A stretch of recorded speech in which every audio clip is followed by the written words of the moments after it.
বিয়ের পর যদি বাবার বাড়ি থেকে জিনিসপত্র নিয়ে যেতে হয় তাহলে আমার বিয়ে করারই কি দরকার, নিজের বাবার বাড়িতে থেকে যাওয়াই ভালো।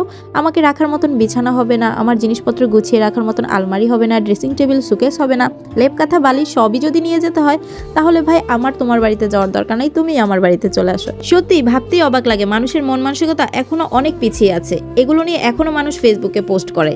সবাইকে আর্টস অফ লাইফ পেজে ওয়েলকাম জানাচ্ছি। আজকে আমি একটা হাঁস নিজের হাতে পরিষ্কার করে রান্না করেছি, আর সেই সাথে অনেক গুঁড়া মাছও এনেছিল, সেগুলোও কিন্তু প্রিপেয়ার করে রান্না করেছি। সবকিছু আজকে আপনার সাথে শেয়ার করব। গরম পানিতে চুবাবো, এটা বাজার থেকে পরিষ্কার করে আনছে, তারপরেও দেখেন আরো কালো কালো অনেকগুলো আছে ময়লা। একটা ভিডিওতে দেখছিলাম যে এইভাবে নাকি দ্রুত পরিষ্কার করা যায়, দেখি পরিষ্কার করা যায় কিনা। শীতের সময় হাঁস খেতে যেমন মজা, এগুলো পরিষ্কার করতেও কিন্তু তেমন কষ্ট। আরও নিয়ে এসেছিল গুঁড়া মাছ। যাই হোক, দেখেন আমি যখন কাজ করতে আসছি রেয়ার আমার চারপাশ দিয়ে ঘুরতেছে। এই হাঁসটা আমি আগে পরিষ্কার করব, তারপর গুঁড়া মাছটা ভাবছিলাম রান্না করব, কিন্তু গুঁড়া মাছগুলো এত নরম ছিল যার কারণে আগে গুঁড়া মাছ আগে কেটে নিয়েছি, তারপর হচ্ছে আমি হাঁসগুলো কাটবো। আর রেয়ার চারপাশ দিয়ে খালি ঘুরতেছিল। যাই হোক, দেখতেই পাচ্ছেন অনেকগুলা গুঁড়া মাছ কিন্তু কেটেছি। গুঁড়া মাছও কিন্তু খেতে অনেক মজা, কিন্তু পরিষ্কার করতেই কষ্ট। খাওয়ার সময় দেখবেন অনেক মানুষকে পাওয়া যায়, কিন্তু কাজের সময় কাউকে আপনি কিন্তু কাছে পাবেন না। দেখতে পাচ্ছেন কি পরিশ্রম হয় একটা হাঁস পরিষ্কার করে কেটে ধুয়ে বেছে রান্না করতে।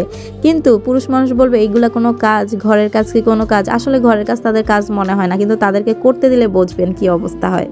এই তো ধুয়ে বেছে নিয়েছি, এখন হচ্ছে রান্নার পালা। পেঁয়াজ কুচি দিয়ে দিলাম, কাঁচামরিচ দিয়ে দিলাম, আস্ত কিছু গোটা রসুন, দেশি রসুন দিয়ে দিলাম। এগুলো দিয়ে রান্না করবেন, দেখবেন মজা হবে অনেক। তো আপনারা আমার রেসিপিটাও ফলো করতে পারেন। আমি আসলে আমার মতন করে রান্না করি, আমি কোনো রেসিপি আপনাদের সাথে শেয়ার করছি না। বাসায় যেভাবে নর্মালি রান্না করি আমি সেটাই শেয়ার করি আপনাদের সাথে। তারপর আদা রসুন বাটা দিয়ে দিলাম, লবণ দিচ্ছি, হলুদের গুঁড়া দিব, মরিচের গুঁড়া দিব, ধনিয়ার গুঁড়া দিব, এছাড়া হচ্ছে গরম মশলার গুঁড়া অ্যাড করব। নর্মাল যে মশলা আমরা মাংসতে ইউজ করি সেগুলো, তবে একটু বাড়ায় দিবেন আপনারা। হাঁসের মধ্যে একটু গন্ধ থাকে বা ওই ফ্লেভারটা হচ্ছে দূর করার জন্য একটু মশলা বাড়ায় দিলে ওই হাঁসটা খেতে মজা হয়। তো যাই হোক, কিছু গোটা মশলাও দিলাম, যেমন দারচিনি, তেজপাতা, এলাচ এগুলা। আর আমি সরিষার তেল দিয়ে রান্নাটা করব। এখন খুব ভালোভাবে মাখিয়ে নিব। কিছুক্ষণ যদি ম্যারিনেট করে রেখে দেওয়া যায় তাহলে ভালো হবে। তো আমি ম্যারিনেট করে রাখি না, আমি সাথে সাথেই বসাই দিলাম। আর এটা রান্না হোক, আস্তে আস্তে আমি অন্যান্য আরও কাজগুলো করে নিব। তারপর আলু এখানে আমি দিচ্ছি, আপনারা চাইলে আলু ছাড়াও রান্না করতে পারেন, তবে আমার ভালো লাগে। তারপরে হচ্ছে গুঁড়া মাছগুলো যেগুলো কেটেছি সেগুলো মচমচা করে ভাজি করছি।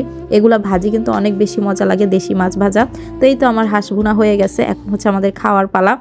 খাওয়ার সময় দেখতেই পারবেন, খাইতে কিন্তু অত সময় লাগে না। একটা রেসিপি বা একটা যে কোনো জিনিস তৈরি করতে, ওইটা সাজায়া গোছায় রেডি করতেই যা সময় চলে যায়। ভিডিওটা আপনাদের কেমন লাগলো, কে কোথা থেকে দেখছেন অবশ্যই কিন্তু কমেন্ট করে জানাবেন। আর পেজটাতে নতুন হয়ে থাকলে অবশ্যই ফলো দিয়ে রাখবেন। আমার ইউটিউব চ্যানেলটাও কিন্তু সাবস্ক্রাইব করে রাখতে পারেন। তো হাঁস ভুনাটা কিন্তু অনেক মজা হয়েছিল। আর পরিবারের সবাইকে নিয়ে শীতের দিনে হাঁস ভুনা, সাথে হচ্ছে গরম ভাত, এরপরে হচ্ছে দেশি ছোট মাছ, আসলেই অনেক মজা। পরিবারের সবাই মিলে একসাথে যখন খাবেন দেখবেন খুবই ভালো লাগবে। এই শীতে কারা কারা এখনও হাঁস ভুনা খান নাই অবশ্যই ট্রাই করবেন, আমার রেসিপিটা ফলো করবেন। আর ভালো লাগলে ভিডিওটা শেয়ার করে আপনাদের টাইমলাইনে রেখে দিবেন। আজ আর নয়, আবার নতুন রেসিপি বা ভিডিও নিয়ে আপনাদের সাথে চলে আসবো। আর্টস অফ লাইফ পেজে সবাই পেজটা ফলো দিয়ে রাখবেন, নতুন পেজটাতে সাপোর্ট করবেন। আল্লাহ হাফেজ।